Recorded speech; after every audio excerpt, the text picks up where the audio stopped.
Good morning students.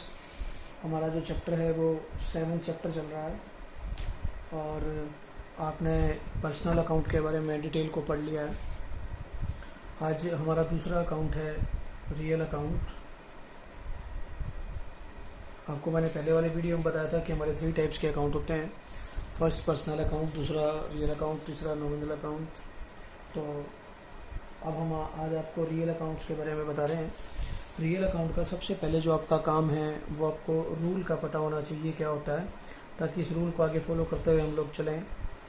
देखिए, याद रखिएगा, debit what comes in and credit what goes out. Real account का जो रूल होता है वो होता है debit what comes in, credit what goes out. हमें इसे नहीं भूलना है। इससे पहले आपने पर्सनल अकाउंट किया था, उसमें आपने पढ़ा है कि debit the receiver and credit the giver. मैंने आपको बताया था कि आपका सबसे जो पहला काम होता है वो होता है अकाउंट्स को आइडेंटिफाई करने का, कि हमारा अकाउंट्स है कौन सा, पहचाने कौन से, कि पर्सनल कौन सा है, रियल कौन सा है और नॉमिनल कौन सा है। पर्सनल की आइडेंटिफिकेशन मैंने आपको बता दी थी कि हमें पहचान लेते हैं कि पर्सनल कौन सा है। अब आपको रियल अकाउंट के बारे में बता रहे हैं कि रियल अकाउंट्स को आप पहचानेंगे कैसे। ध्यान रखिएगा, अगर आपकी कोई भी जितनी भी एसेट्स हैं, आपकी जितनी भी एसेट है, like land, building, plant, machinery, furniture, ये सभी आपकी प्रॉपर्टी है। ये सभी आपकी प्रॉपर्टी है। कैश, ये आपकी प्रॉपर्टीज हैं और यही चीज़ें हमारी रियल अकाउंट्स के अंदर काउंट होती हैं।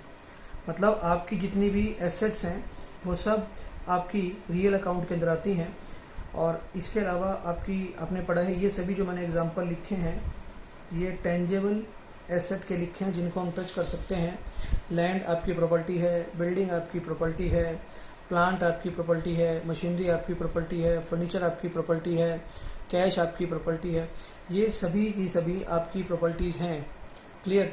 तो अब आपका जो दूसरा आता है इनटेंजेबल एसेट्स, ये भी आपको मैंने पहले वाले वीडियो में बताया है। लाइक पेटेंट्स, कॉपीराइट्स, गुडविल,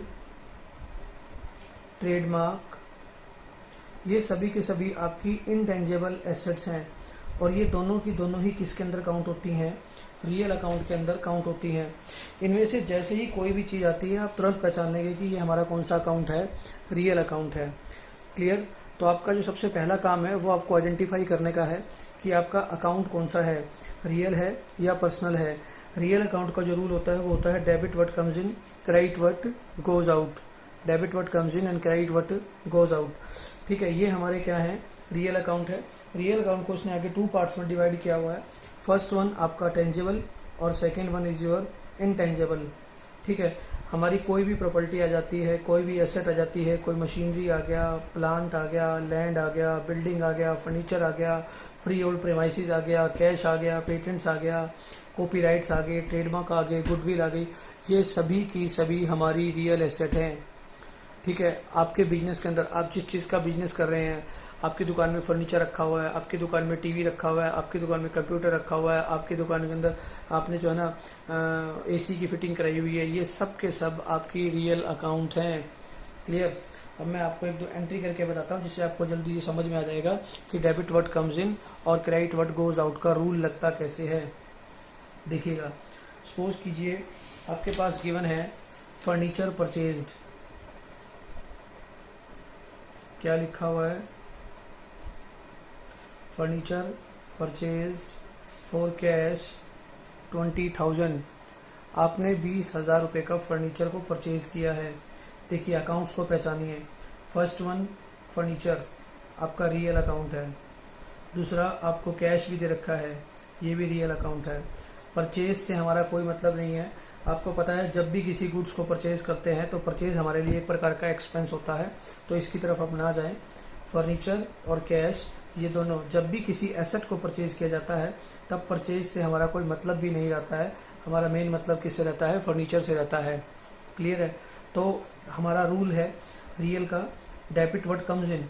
देखिए आपने फर्नीचर परचेज करा, आपके पास क्या आ रहा है, आपके बिजनेस के पास फर्नीचर आ रहा है और आपके पास से जा क्या रहा है, कैश जा रहा है। तो डेबिट व्हाट कम्स इन क्या आ रहा है, debit what comes in, furniture आ रहा है। तो मैं क्या लिखूंगा, आपको पहले भी मैंने समझाया था इसका proforma, furniture account debit to, और क्रेडिट व्हाट गोज आउट, थोड़ा सा स्पेस छोड़ के आप लोग लिखते हैं टू कैश। ये आपने जर्नल का परफॉर्मा भी बनाया था, जो कि पीछे वाले वीडियो में आपको मैंने समझाया था।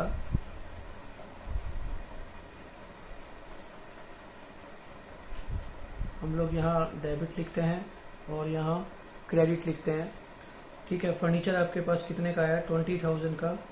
ये आपको मैं बता चुका हूँ कि हर एंट्री के बाद दोनों का इम्पैक्ट जो रहेगा वो इक्वल रहेगा। ये आपका एंट्री नंबर 1। ओके, मैं एक और एंट्री करके बताता हूँ। सपोज कीजिए मैं लिखता हूँ फर्नीचर सोल्ड,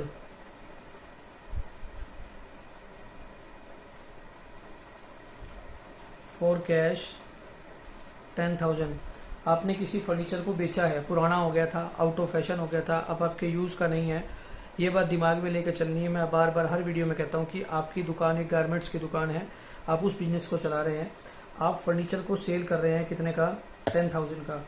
अब आपके पास से क्या जा रहा है, हमारे पास से फर्नीचर क्या हो रहा है, जा रहा है। फर्नीचर एक रियल अकाउंट है, ये तो हमारे पास से जा रहा है, और हमारे पास आ क्या रहा है, कैश आ रहा है। तो ये भी कैश भी क्या है, एक तरह का रियल अकाउंट है। तो अब मैं एंट्री क्या करूँगा, डेबिट व्हाट कम्स इन, मेरे पास आया क्या है, कैश आया है। तो क्या लिखूंगा, कैश अकाउंट डेबिट टू, हमारे पास से क्या जा रहा है, फर्नीचर जा रहा है। थोड़ा सा स्पेस छोड़ के हम लोग लिखते हैं क्या, टू फर्नीचर, उस अकाउंट का नाम लिख देते हैं कितने का, कैश आपके पास 10,000 से डेबिट हो गया और फर्नीचर आपके पास 10,000 से क्या हो गया, क्रेडिट हो गया। क्लियर। अब मैं इसमें थोड़ा सा और चेंज करता हूं। एक बार मैं आपको पर्सनल अकाउंट करवा चुका हूं और उसी के अंदर थोड़ा सा मैं चेंज करता हूं, आपको पहचानना है। फर्नीचर परचेज्ड फ्रॉम दीपक 10,000, ठीक है। मैंने यहाँ कैश वर्ड का यूज नहीं किया है। फर्नीचर परचेज फ्रॉम दीपक, मैंने दीपक से फर्नीचर क्या किया है, परचेज किया है, कैश नहीं लिखा है इसका। जब कैश ना लिखा हो तो आप ये मानते हैं कि आपने फर्नीचर किस में परचेज किया है, क्रेडिट में परचेज किया है। अब आपको ये पता है कि फर्नीचर आपका कौन सा अकाउंट है, रियल अकाउंट है। परचेज से कोई मतलब नहीं, फ्रॉम से कोई मतलब नहीं। दीपक को देखते ही आपने पहचान लिया कि ये तो मेरा कौन सा अकाउंट है, पर्सनल अकाउंट है। यानी कि सर यहाँ दो अकाउंट आ रहे हैं। जी हाँ, मैं आपको क्लियर कर देता हूँ। हाँ, एक ट्रांजैक्शन के अंदर एक अकाउंट भी हो सकता है, दो भी हो सकते हैं और तीन भी हो सकते हैं। आपको किसी एक अकाउंट को पकड़ के क्वेश्चन को सोल्व करना है, एंट्री को सोल्व करना है। चाहे किसी भी अकाउंट को पढ़ लो, हर बार आपका जो आंसर है वो बिल्कुल सही आएगा। आइए मैं दोनों को पढ़ के बताता हूँ। पहले कहता है कि फर्नीचर परचेज, मैंने क्या किया है, फर्नीचर परचेज किया है, यानी कि मेरे पास आया क्या है, फर्नीचर का रियल अकाउंट है। और रियल अकाउंट का जब मैं रूल लगाऊंगा तो मुझे पता लगेगा कि डेबिट व्हाट कम्स इन, मेरे पास से फर्नीचर आ गया। तो मैं क्या लिखूंगा, फर्नीचर अकाउंट डेबिट कितने का आया, 10,000 का, फ्रॉम दीपक। ऊपर मैंने कैश में परचेज किया था तो वो रियल अकाउंट था, लेकिन यहाँ दीपक एक पर्सनल अकाउंट है। तो अगर दीपक एक पर्सनल अकाउंट है तो मैं यहाँ क्या लिखूंगा, furniture account debit to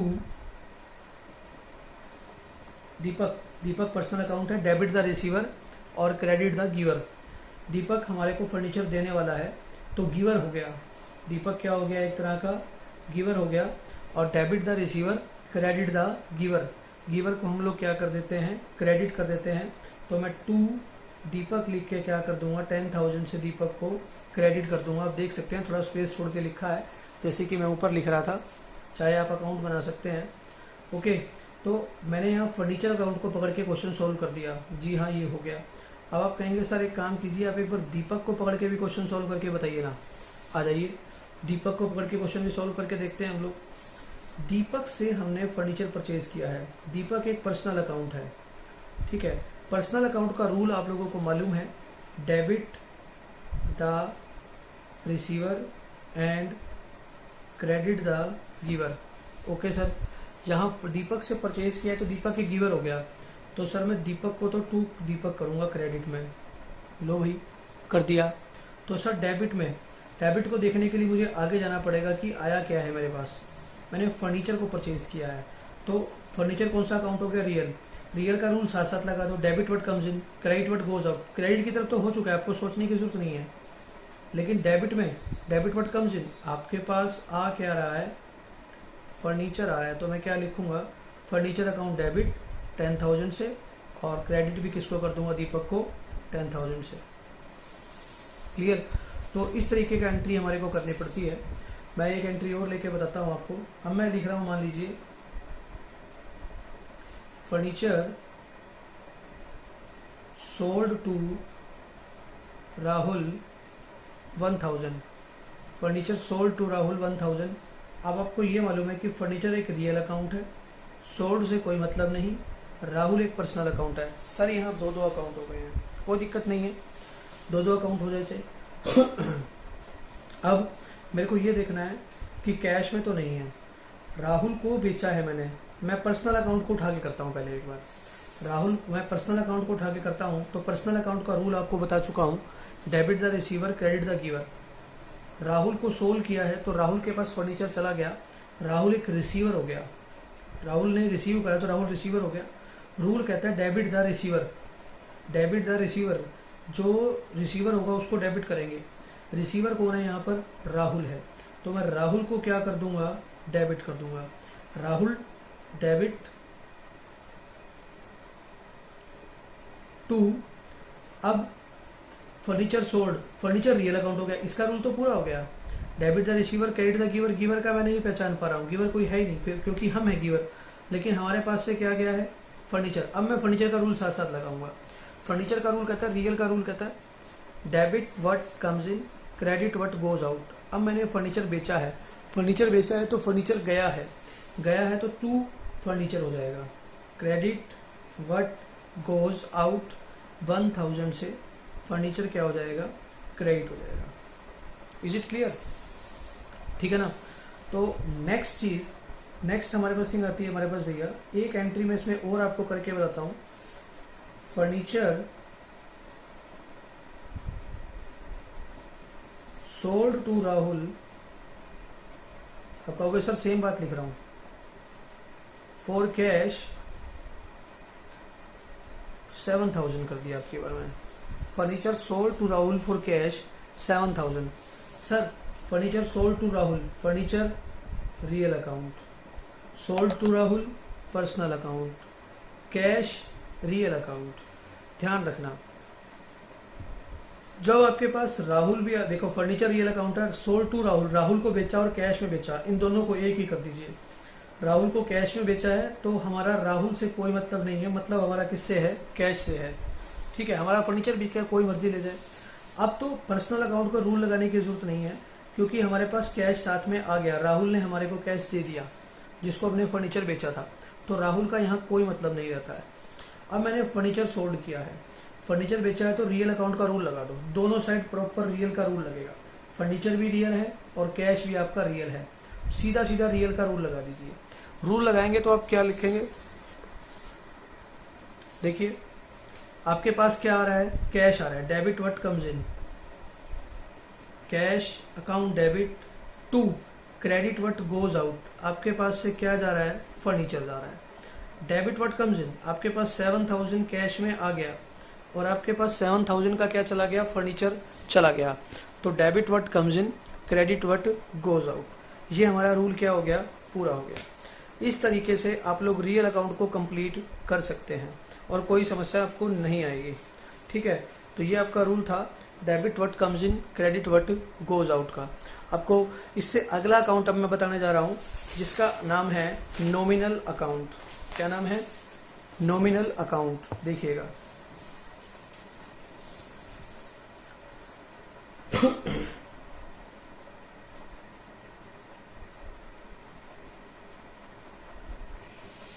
nominal account, nominal account आपसे क्या कहता है, हमारा सबसे पहला काम होता है अकाउंट्स का रूल लिखना। लो जी लिख दिया। इसका नॉमिनल अकाउंट का रूल आता है debit all expenses and losses, और credit all income and gains. Clear? Debit all expenses and losses और credit all income and gain. जितने भी एक्सपेंस होंगे या जितने भी लॉस होंगे आप उन्हें क्या करेंगे? डेबिट करेंगे। जितनी भी आपकी इनकम होगी या आपका गेन होगा आप उन्हें क्या करेंगे? क्रेडिट करेंगे। This is the difference between personal account, real account and nominal account. Personal account का जो रूल है वो आपको बताता है debit the receiver, credit the giver. Real account कहता है debit what comes in, credit what goes out. And nominal account आपको कहता है debit all expenses and losses and credit all income and gain. ये अकाउंट्स के rule आप पढ़ लीजिए और अकाउंट्स को आइडेंटिफाई करना आप सीख लीजिए, आपको पूरे के पूरे अकाउंट्स में दिक्कत नहीं आएगी। अब आप कहेंगे सर ये एक्सपेंसेस होते कौन कौन से हैं, जरा वो और पहचान करवाइए हमारी। देखिए एक्सपेंसेस, आप कोई भी एक्सपेंस पे कर रहे हैं यानी कि कोई भी खर्चा किसी को दे रहे हैं। अब आप कहेंगे सर खर्चा कौन कौन सा होता है हमारा। फॉर एग्जांपल के लिए आप वेजिस देते हैं, वेजिस का मतलब होता है मजदूरी। आप सैलरी पे करते हैं, ये सभी पे कर रहा हूँ, मैं एक बिजनेसमैन हूँ, दुकानदार हूँ, मैं सभी एक्सपेंसेस कर रहा हूँ। मैं कमीशन देता हूँ, कमीशन यहाँ पर लिखा होगा अलाउड या लिखा होगा कमीशन डेबिट। डेबिट का मतलब होता है एक प्रकार का एक्सपेंस। कमीशन एक्सपेंस है, सैलरी हमारी एक एक्सपेंस है जो रूटीन में हमारी दुकान में खर्चे होते हैं। आप अपनी दुकान में वेजेस मजदूरी पे करते हैं, सैलरी तनख्वाह देते हैं, कमीशन अलाउड करते हो। आपका जो सेल्समैन है काम करता है, अगर ज़्यादा सेल करेगा तो उसको आप कमीशन देते हो। डिस्काउंट अलाउड, डिस्काउंट अलाउड या लिखा होगा डिस्काउंट डेबिट। डिस्काउंट अलाउड या डिस्काउंट डेबिट लिखा हुआ है तो इसका मतलब है आपके पास कोई कस्टमर सामान लेने के लिए आया था, आपने उसको डिस्काउंट दिया है तो आपको नुकसान हुआ क्योंकि आपको कैश में पैसा कम मिलेगा, तो डिस्काउंट अलाउड बोल देते हैं उसको। आप इलेक्ट्रिसिटी का बिल पे करते हैं, ठीक है, ये सभी के सभी खर्चे आपके एक्सपेंसेस हैं। आप दुकान का किराया पे करते हैं तो रेंट पेड लिखा हुआ मिलेगा या डेबिट साइड में लिखा हुआ मिलेगा, ठीक है।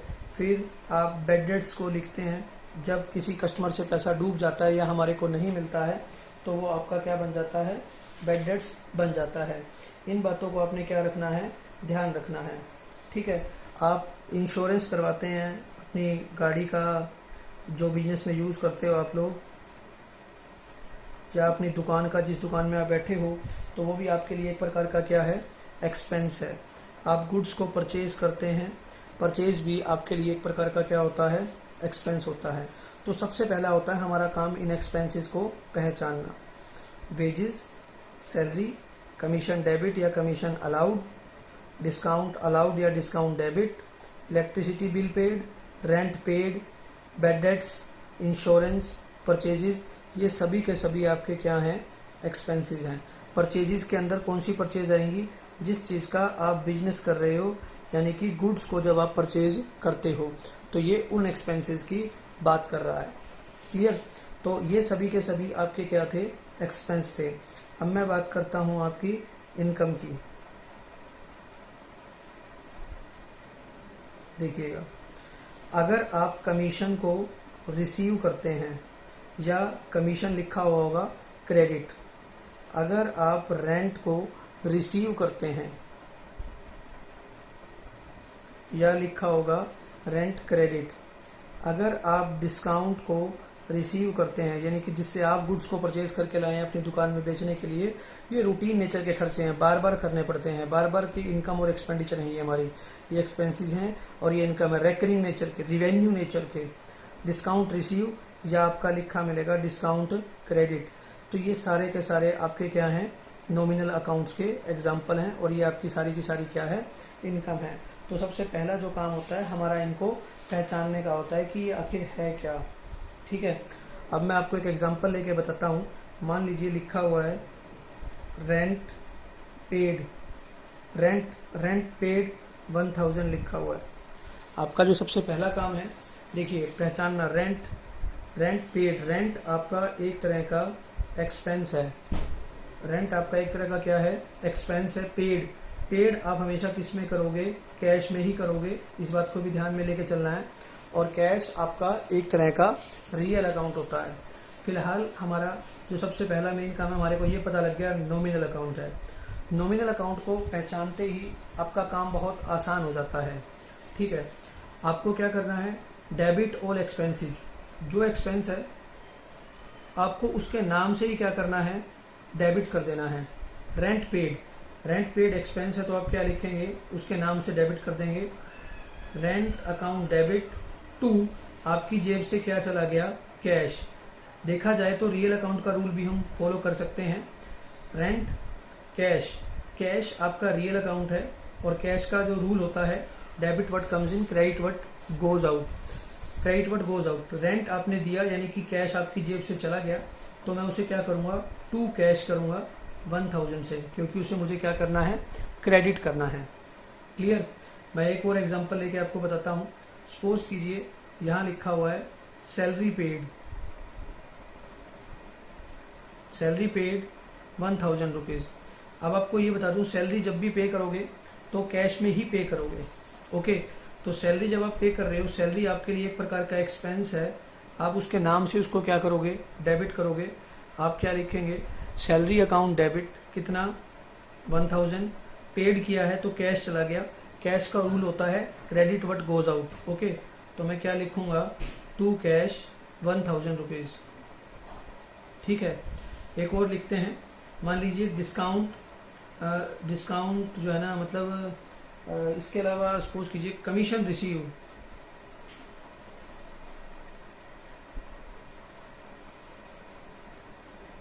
Receive 1000 rupees. आपको क्या हो रहा है, कमीशन मिल रहा है। ठीक है, तो अब आप यहाँ एंट्री क्या करेंगे, सिंपल सी बात है, आपके पास क्या आ रहा है, कैश आ रहा है। Debit what comes in, commission आपके लिए रिसीव है तो यहाँ इनकम हो गया, पीछे पेड था, एक्सपेंस हो गया, रिसीव है, इनकम हो गया। इनकम है तो क्या होती है, डेबिट एक्सपेंसेस क्रेडिट इनकम। उस इनकम को उसके नाम से ही क्या कर दिया जाएगा, क्रेडिट कर दिया जाएगा। मैं क्या लिखूंगा, टू कमीशन, कितना, 1000।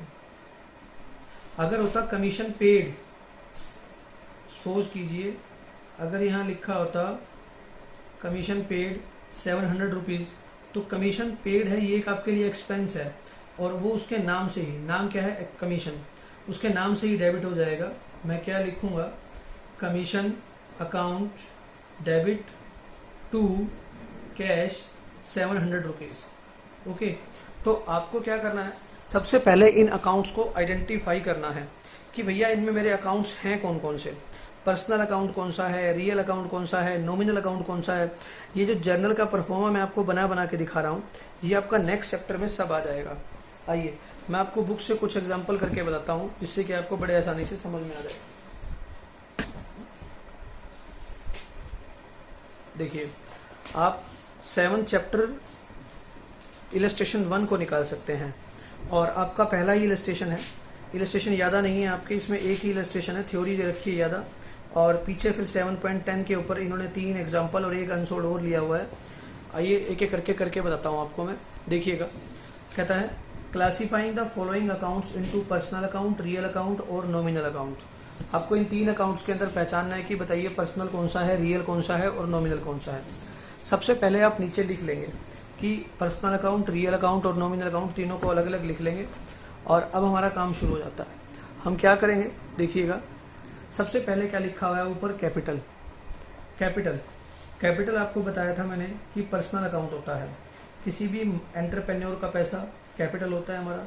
किसी भी स्कूल का नाम, किसी कॉलेज का नाम, किसी बैंक का नाम, किसी इंस्टीट्यूशन का नाम, या कैपिटल या ड्रॉइंग या डेटर या क्रेडिटर, ये सभी के सभी किसके अंदर आते हैं, पर्सनल अकाउंट में आते हैं।